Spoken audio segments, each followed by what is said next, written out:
Je savais que je voulais reprendre le sport de manière active, sauf que manque de motivation ou manque de cadre faisait que c'était un peu compliqué.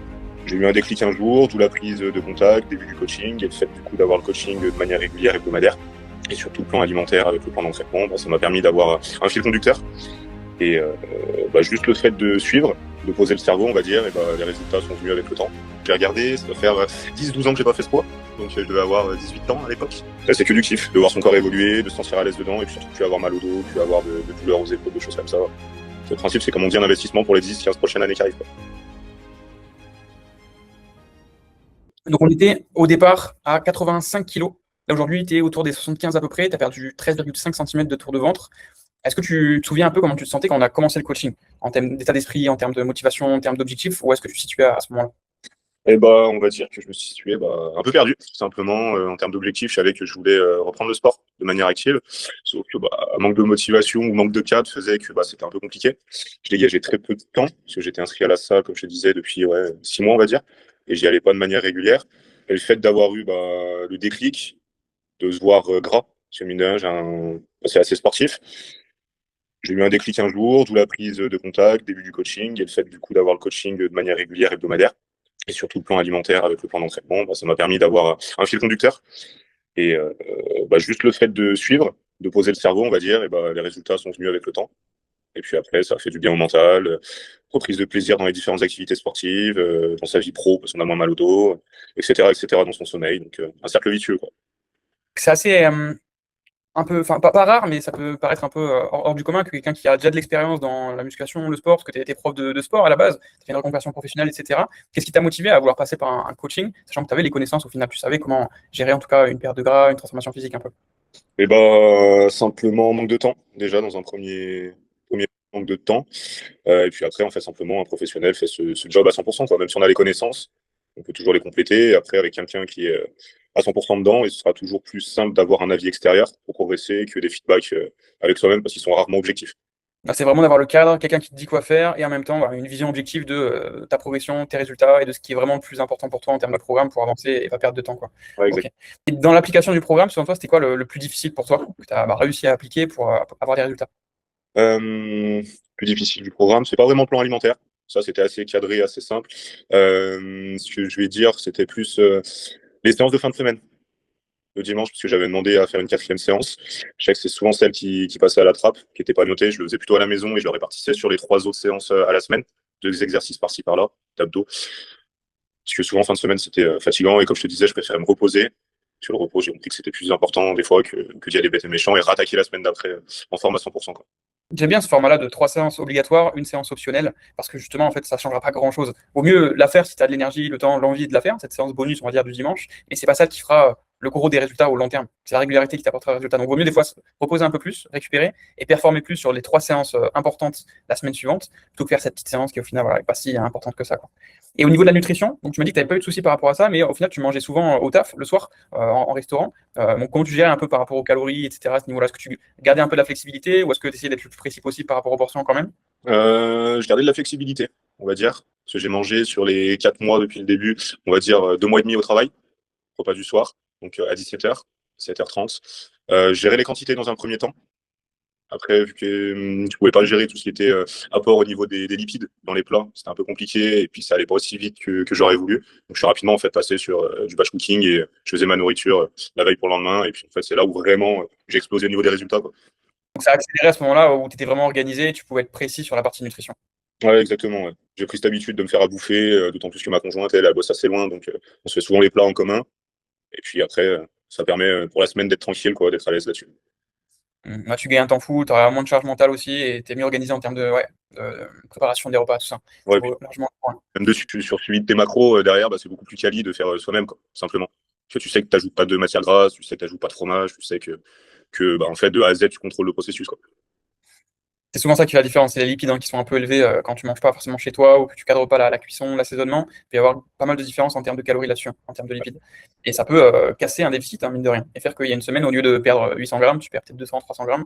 Ça freine pas mal quand même une perte de poids derrière. Exactement. Hmm. Exact. Ok. Donc vraiment, ouais, tu as été exemplaire, belle perte de gras. Maintenant, c'est quoi les objectifs que tu vises là, la vision pour les prochains mois? Prochain mois, j'aimerais bien reprendre un petit peu de poids, mais en masse maigre, tout simplement. J'ai 75 kilos, j'ai regardé, ça doit faire 10-12 ans que j'ai pas fait ce poids. À titre de comparaison, donc je devais avoir 18 ans à l'époque. Ok. Après, c'est pas pour autant que quand je compare avec les photos, je suis plus sec, je suis plus musclé. Mais j'aimerais bien prendre en simplement tout en essayant de rester le plus sec possible. Après, je prends conscience que de toute façon, c'est pas possible de prendre du muscle pur, c'est beaucoup plus long. Donc voilà, on va dire les objectifs sur les 6 premiers mois quoi, qui vont suivre. Ok, ok. Donc ah ouais, tu fais 1m87 pour 75 kilos. Ouais. L'idéal, c'est que tu prennes du 1 kg par mois. Tu vois, on y va progressivement en montant les calories pour que tu restes sec. On prend les photos, on prend les mensurations au niveau du tour de ventre pour faire gaffe. Et c'est surtout, au final, la prise de force à la salle qui va te faire prendre du muscle. Donc cherche pas à aller trop vite sur la prise de poids, on s'en fiche. Garde une routine qui est saine pour toi. L'avantage, c'est que tu es assez actif, tu marches beaucoup dans la journée au taf. Donc on n'a pas besoin de faire beaucoup de cardio pour limiter la perte de gras sur cette prise de poids. Et après, on déroule et il faut juste être patient, quoi. Mais tu as le potentiel d'aller chercher un 85 kg sec d'ici 2-3 ans. Tu vois, largement atteignable. Plus tu es grand, plus tu peux être lourd. Donc, il faut juste être constant et pas t'arrêter maintenant. Là, tu penses que la routine de 3 séances par semaine, c'est tenable pour toi là sur les prochaines années? 3 séances, ouais. Des fois, j'ai envie de faire plus, mais je me dis non, je vais pas forcer non plus parce que c'est la séance d'après souvent qui va sauter. Mais à la place, je vais promener avec mon chien, je vais courir, faire des activités avec les collègues. Comme je te disais au tout début, juste aller faire un foot, juste un basket. Avant, c'était plus compliqué. Là, ça va bien. Donc, je prends plus de plaisir, plus léger. Donc, Ouais, c'est top. Et t'avais un objectif semi-marathon aussi que tu voulais faire. Qu'on avait fait l'appel ensemble au départ, tu me parlais de ça. ouais, semi-marathon, et bah, je suis au semi du semi-marathon, on va dire. Manque de temps, donc j'ai préféré prioriser la salle. Je vais quand même courir une fois par semaine. Mais voilà, pour le moment, je suis à 10-12 bornes à l'aise. Je cours un peu à Super. gauche. C'est déjà assez. C'est bien, c'est bien. Bon, ça fait plaisir. L'objectif, peut-être pas pour ouais, juin, mais plus pour la fin d'année, on va dire. Si on tire le rythme. On va bien en faire un. Donc, voilà.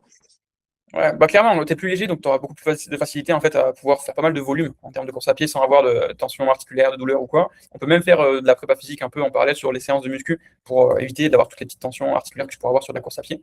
Et après, petit à petit, comme ça, tu peux progresser en course à pied en même temps que la muscu, hein. Tu peux faire les deux, c'est totalement faisable, tu vois. 3 séances de muscu, ça se tient. Tu fais 1 à 2 sorties footing par exemple dans la semaine, et après tu travailles là-dessus. S'il y a besoin de réduire un peu la muscu, de faire plus de footing, s'il y a une préparation à faire sur une compétition ou quoi, on peut le faire par période, mais c'est large et c'est complémentaire. Encore une fois, la muscu, ça peut t'aider là-dessus. Il faut juste pas que tu reprennes du poids de façon excessive, que tu ne prennes pas de gras. Mais là, avec ton point de départ, c'est super, quoi. Ok, mais écoute, merci du retour, Erwan, c'était super intéressant. Tu as fait une belle paire de gras. Qu'est-ce que tu pourrais conseiller là à quelqu'un qui était un peu la même situation que toi au départ, un peu qui tourne en rond, qui ne savait pas trop quoi faire sur son physique et qui avait besoin de cadre? Qu'est-ce que tu lui conseillerais à cette personne pour qu'elle réussisse en fait dans ses objectifs, qu'elle atteigne un maximum de résultats? Et bah, ouais, comment dire, simplement d'arrêter de réfléchir. Parce que j'ai eu une grosse période de doute au tout début avant de te contacter. Et puis en fait, simplement de se laisser mener, de monter dans la barque et puis de suivre les instructions, simplement. Après, d'être régulier, de se renseigner, de s'investir aussi. Et puis après, de toute façon, les résultats suivront. Et puis de toute façon, après, c'est que du kiff, de voir son corps évoluer, de se sentir à l'aise dedans, et puis surtout plus avoir mal au dos, plus avoir de douleurs aux épaules, de choses comme ça. Le principe, c'est comme on dit, un investissement pour les 10-15 prochaines années qui arrivent, quoi. Tu m'étonnes. Donc, commencer, ne pas se poser de questions, se lancer à fond sur un objectif et les premiers résultats viendront. Après, c'est un cercle vertueux qui se nourrit avec un meilleur bien-être et le fait de s'investir, d'essayer de comprendre, de s'intéresser à tout ce que tu fais, forcément, ça te permet d'avoir plus d'optimisation au fur et à mesure du temps sur les résultats, qu'est-ce qui est le plus optimal peut-être pour aller plus vite en termes de progression, etc. Mais pour ça, il faut déjà commencer, il faut déjà casser certaines mauvaises habitudes, se créer une routine qui va être non négociable et après dérouler et pas réfléchir, quoi.